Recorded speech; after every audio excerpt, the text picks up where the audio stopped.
Being on your own for the holidays is no fun, especially when you're new in a city of millions.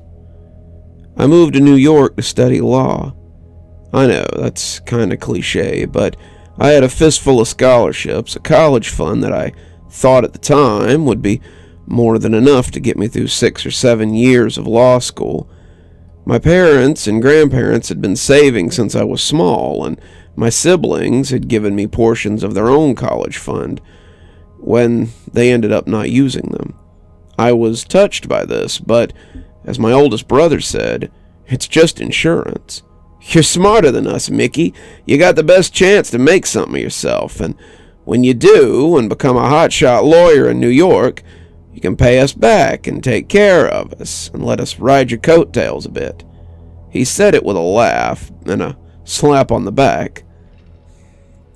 My family had lived in Maine for all my life, up in Stephen King country, and when I stepped off the bus and looked at New York for the first time, I was gobsmacked.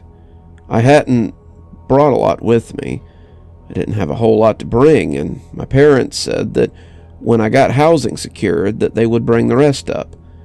I hadn't seen a problem with looking into campus housing before coming to start school, but that likely showed a little of my naivete.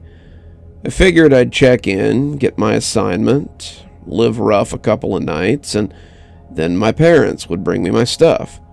No problem. I could sleep on the floor. It'd be no big deal.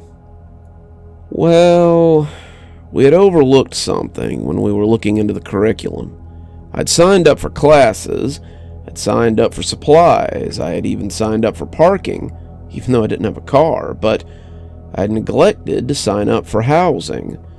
My counselor was sorry, so sorry, but she said the dorms were full at the moment and they likely wouldn't have an opening till the first of the year.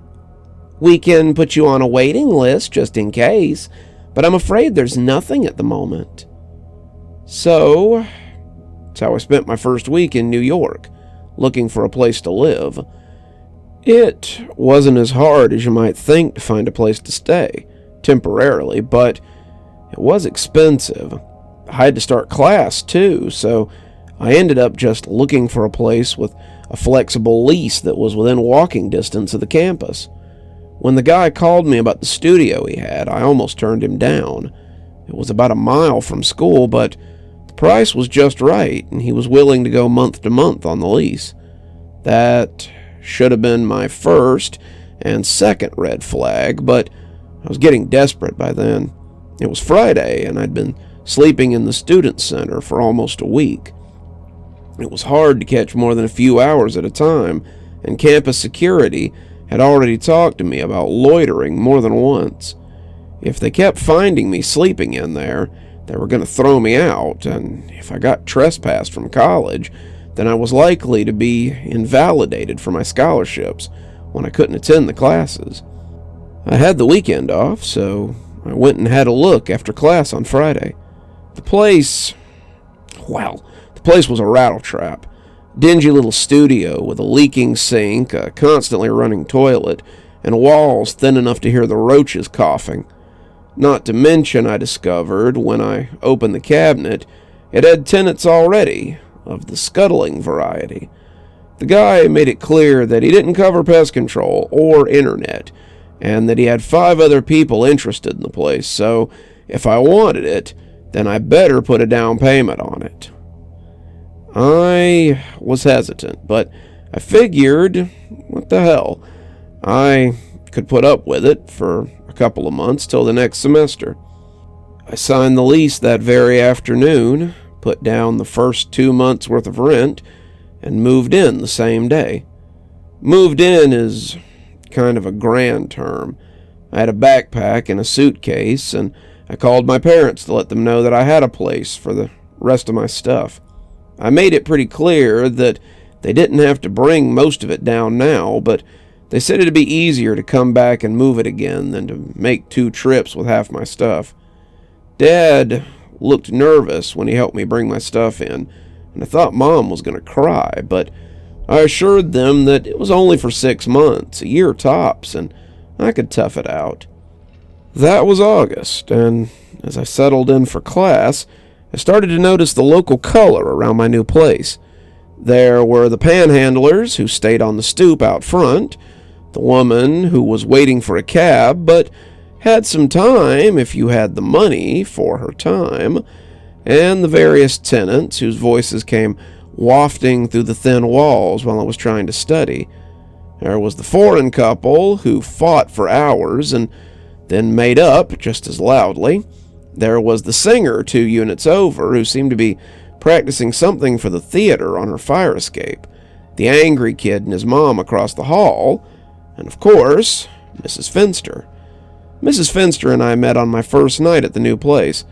I was getting directions to the nearest corner store, a trip that would take me about 30 minutes one way, when she stuck her head out the door and called to someone named Harold.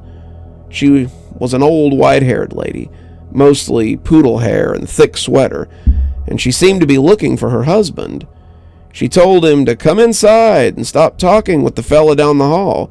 She needed him to fix a cabinet door, and she couldn't start dinner until it was rehung. But that was when she turned and saw me. Her eyes got wide, her mouth falling open a little, and she looked like she'd seen a ghost. Harold? Harold, is that you? No, ma'am, I said, remembering my manners. I'm Michael. I just moved into 12H recently. She seemed confused for a moment, and after a shake of her head, she seemed to get it together. Oh, of course, the new boy on the hall. I'm sorry, my mind gets a little foggy sometimes. I'm Mrs. Finster. It's lovely to meet you. She offered me one fishbone thin hand, and I shook it gently. We made some small talk. She asked how I liked the place, and I told her it was fine. I asked how long she had been in the building, and she told me that she had been renting this unit for nearly 60 years. I'd asked how she fared in the neighborhood when my stomach suddenly gave a loud and angry rumble. I apologized, telling her that I was getting ready to head to the Stop and Shop for some dinner. She looked aghast. This time of night? You'll get mugged for sure. There's all kinds of hoodlums out there just waiting for a nice boy like you. No. Stand here for a moment. She popped back in her apartment, and I heard her fussing with something inside before coming back with a plastic plate of pasta and red sauce. It was nothing fancy, penne pasta and a thick tomato sauce with a lot of cheese grated on top, but to me it looked like a feast. I'd been eating cafeteria food and vending machine food since I arrived, and the thought of something approaching homemade sounded amazing. I thanked her, but she waved a hand at me. I always make too much pasta. You just be sure to bring your plate back when you're done, and for Lord's sakes, don't leave it out in the hall. Mr. Delaro will steal anything that isn't nailed down out here, she said, giving a nasty glare at 12E. I thanked her and said goodnight and went home to eat my pasta and enjoy something that I didn't have to heat in the microwave. Mrs. Finster had been correct about the nightlife, and I was lucky I didn't have anything to steal when I got mugged the next day on my way to school. The local hoods found out pretty quickly that I was a poor college kid without much in the way of possessions, and after the first week they got bored with stealing the change in my pockets, and I started taking the bus instead of walking. I also invested in a door chain for my apartment when someone broke in and had to settle for my CD collection.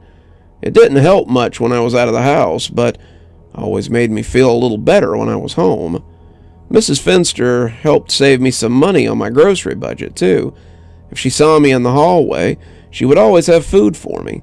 Tupperwares of pasta or soup or meatloaf or something tasty.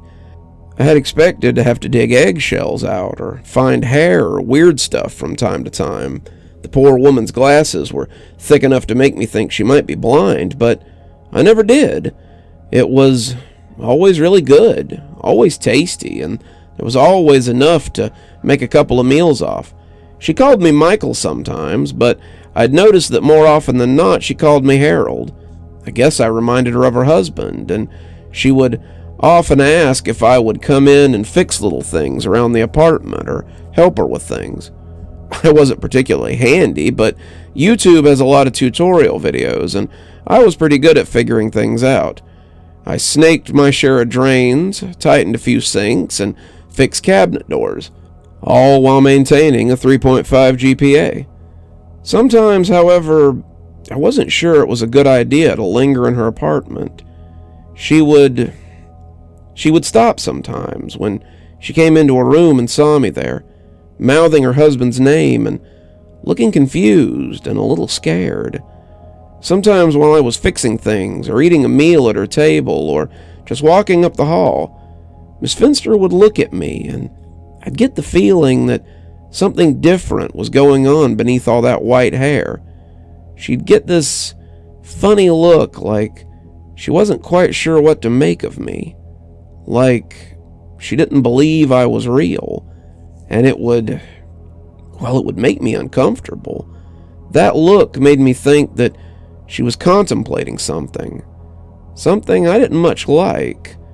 It would be gone just as quickly, but it was hard to forget. August became September, then October, and finally we were almost through November. Mrs. Finster had invited me to Thanksgiving, and as the snow began to fall and Christmas approached, I got some good news from the Student Housing Board. They had some dropouts reported, and they expected to have a room available for me at the start of next year. I could move in right after New Year's, they said, and I was feeling pretty good. I told my landlord, and his only instructions were to make sure it was clean, and that if I was in there on the 1st, I better have a rent check handy. My parents were coming on the 31st to get my stuff, and we were going to stay in a hotel for the night so we could move into the dorm the next day. I didn't have a lot of stuff, but it was still enough to fill a small trailer. Dad said he'd be happy when it was done. He hated driving in the snow, and doubly so with a loaded trailer. I wondered if I should tell Mrs. Finster I was leaving, but I felt like somehow she knew. She had me over for meals more often. She gave me clothes and things that she just thought I might need, and seemed to have an ever-expanding list of chores for me to do. The strange looks persisted, the weird fugue states, and on the second week of December, as I helped her put up her tree, I learned a little more about why I might be the recipient of some of those looks. You know, you look just like my Harold when he was younger. Have I ever told you that? Why, no, I said, grinning as I got the tree into the little stand. I don't believe you ever have. As a matter of fact, she had, but there was no reason to say so. Christmas time is always a hard time of the year for me. Harold passed on Christmas 30 years ago this year. That she had never told me, and I told her I was sorry to hear about it. Our son Jamie had started at NYU a few years before that, and I think it was hard on Harold not having him around as often. He was a policeman, my Jamie. She pointed to a picture on the wall that I'd seen 1,000 times but never asked about. That was when the mayor gave him an accommodation for bravery. That was... She paused, seeming to have one of those moments when she stared at me like I might be a ghost before shaking it off. About 6 months before he died. I'm sorry to hear that, I told her, meaning it too. The guy in the picture looked like he was around my age, and it was hard to imagine someone dying just as their life had begun. I supposed, thinking about it, that he had to have been at least in his mid-20s. He had sergeant's bars on his uniform when he was being thanked by the mayor, and I knew it usually took time to get something like that. He did look a little like me as well, and couldn't help but wonder why she called me Harold instead of Jamie. He came to the store that was being robbed, saw it on the way home from his shift, and when he tried to intervene, they shot him 3 times before getting away. The register, they told me, had less than $100 in it. My son's life was worth less than the price of a decent television. Strange how things work out sometimes." She smiled like it was a big joke, but the look in her eyes let me know how much it still hurt her. "Mrs. Finster, you don't have to." "It's Greta, Harold. Why are you so formal lately? It's always been Greta to you ever since we were kids. She shook her head. "Sorry, I lost my train of thought for a moment. Anyway, Harold took it badly. He started drinking more than usual, and he got mean. He was out of the house more than he used to be. Then, one night he didn't come back. It was Christmas Eve, and I waited for him as late as I could, but he never came home. I waited and waited for him, but he never came home. Then about a week after, I went to the fire escape to shake out the rugs, and there he was. He had tried to get in through the fire escape window, but it was locked. He'd passed out there and froze to death. I felt so guilty. He'd been right there the whole time, and I hadn't found him." She shook her head and took a seat on the big old easy chair after that, looking lost and small as I sat across from her and felt guilty for intruding. "Miss Finster, you don't have to talk about it if you don't want to." She turned her roomy old eyes on me again, and once again I was the recipient of that strange and disbelieving look. It was a look that says, "I see you, but you can't be real." "No," she finally said, shaking her head. "No, I want to. It helps me remember, to keep me grounded. Thank you, Michael, for helping me with my tree. I think I might need to rest a little before I trim it, though. I'm suddenly very tired." I didn't see her much on the week of Christmas, but it was busy. The fall semester had ended, and I was packing up and getting ready to move before the start of the winter semester. It was Christmas Eve, and with no sign of Mrs. Finster, I had decided that I'd have to hazard the walk to the Stop and Shop. Surely the fellas, who usually hung out and waited for stragglers, would be too busy with the season. At least I hoped so, as I set out. I was walking up the hall when her door suddenly came open, and Mrs. Finster looked around as if she were waiting for someone. Her eyes lit up when she saw me, but there was something beneath them that I didn't much like. "Harold, there you are. I got dinner ready, just like you asked. Come, I've got it on the table." I started to decline, reminding her that I wasn't her husband, but I was hungry, and the thought of having to go 2 blocks up the road and risk a mugging in the snow wasn't something that I liked. "Sure, Mrs. Finster, I'd be glad to share a meal with you." "So formal, Harold. It's Gerda. It's always been Gerda." She held the door open, and I walked into her apartment. She'd found the strength to decorate, it seemed, and she had garlands strung up around the eaves, and the tree practically shone with ornaments and tinsel. Whatever she had cooked smelled amazing, and I came into the kitchen to find a meatloaf on the table with mashed potatoes, green beans, and a layered chocolate cake that looked rich enough to make me salivate. Sit. I made your favorites."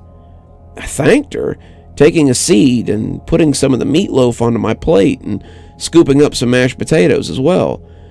It had been seasoned and cooked to perfection, and it was hard to keep the saliva off my plate as I tucked in. My eyes kept straying to the cake, wondering if I dared to get a piece before I had finished my meal. Mrs. Finster must have read my mind, because she cut a big piece and put it on a small plate beside me. I thanked her, taking a bite before moving back to my plate. The cake was so moist, so fine and delicious, but there was something else, something tart beneath all that tasty chocolate frosting. "I knew you'd come," she said so suddenly that I jumped. "I knew you wouldn't leave me. Not even death could keep you away from your Gerda." "Mrs. Finster, I She slammed a bony hand on the table, and I almost choked on my mouthful of meatloaf. I told you, it's Gerda. You never called me anything else in all the years I've known you, but I suppose that coming back must have made you forget. She looked sad then, but it shifted suddenly. But that's not why you're back, is it? You came to get me, to make me pay for what I did. I tried to tell her that I had no idea what she was talking about and had no intention of getting her, but my mouth was suddenly feeling a little numb. What was going on? My hands were shaking, my legs feeling the pins and needles of inaction, and when the fork slipped out of my dead fingers, I knew that something was wrong. I had to fight to keep my head up and suddenly realized that I'd been drugged. You must have forgotten. After all, I got you all those years ago, just like that, too. You blackened my eye when I told you that you couldn't go out, not on Christmas. And when you came back and there was no dinner on the table, you raged and ranted. You tried to hurt me again. This man I had loved all my life told me that he would kill me when he caught me, but you were too drunk. You fell onto the couch and yelled at me to fix you a drink, but I slipped you a little something extra. I was stronger back then, younger, and it was easy to get you up and put you out the window as you snored. I left you on that fire escape, and even though I knew you'd freeze out there, I still shut the window and went to bed. I'd suffer your drinking, your yelling, your fits because you were hurting like I was hurting, but I wouldn't stand for your violence. The day you hit me was the last day you would ever lay a hand on me. She delivered it with the practiced ease of someone who had repeated the story to herself many times before, and I could only hunch there, trying to get my body to move. I can't lift you now, she said, picking up the knife from her side of the table, but I can stop you from hurting me again. Maybe when you come back next time, I won't be here for you to kick around any. But she stopped talking when I suddenly lurched to my feet. I dragged up all the willpower I had, and when I stood up, the table fell against her and pushed her to the ground along with the food and the dishes and everything else. I staggered out of the apartment, weaving and tripping like the drunk that I had been accused of being, and fell against the wall in the hallway as I felt my eyes darken.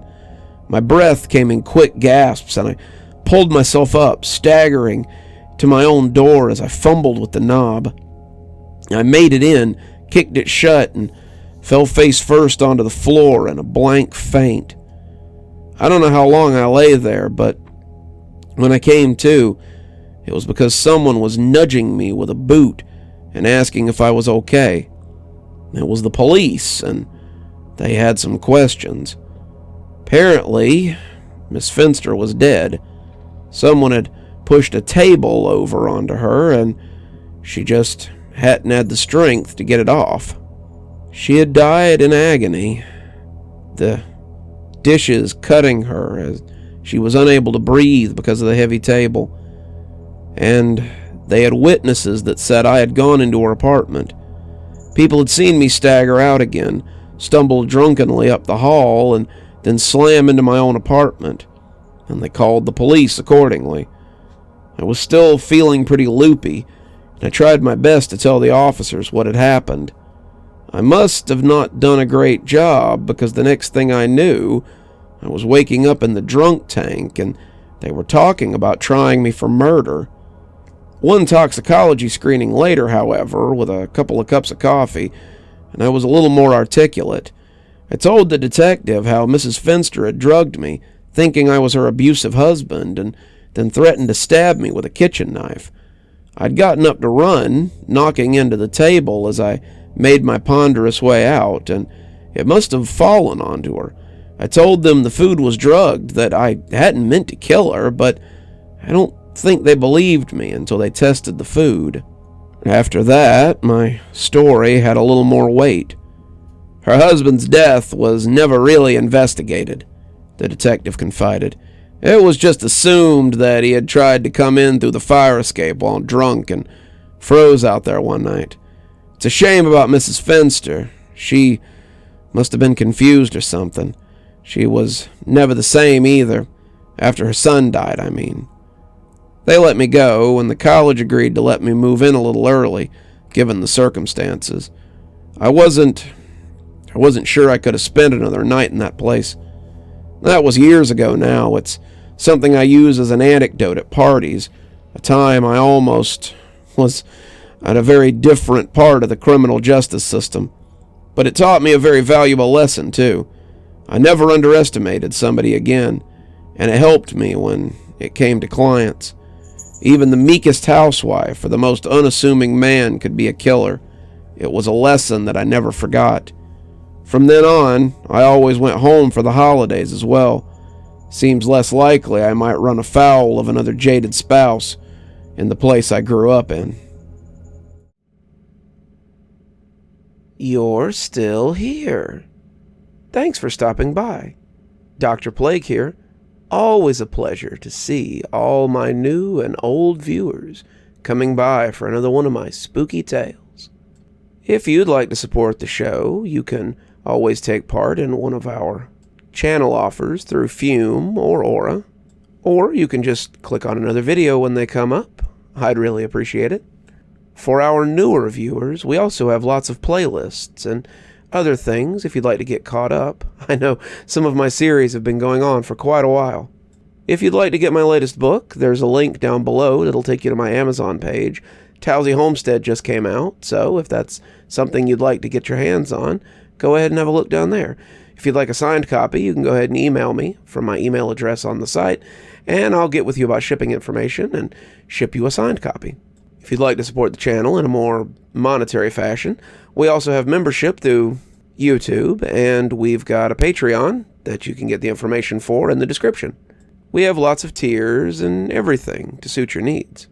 Patrons that support on the $10 tier, that's our Ghostly Reader tier, get a book anytime I write one, signed and on their doorstep. As you may have noticed, there's a list of patrons and members on the screen, and I'd like to personally thank every one of them for taking a hand in the future of this channel. Well, that's enough for tonight. Dr. Plague, signing off. Have a wonderful evening.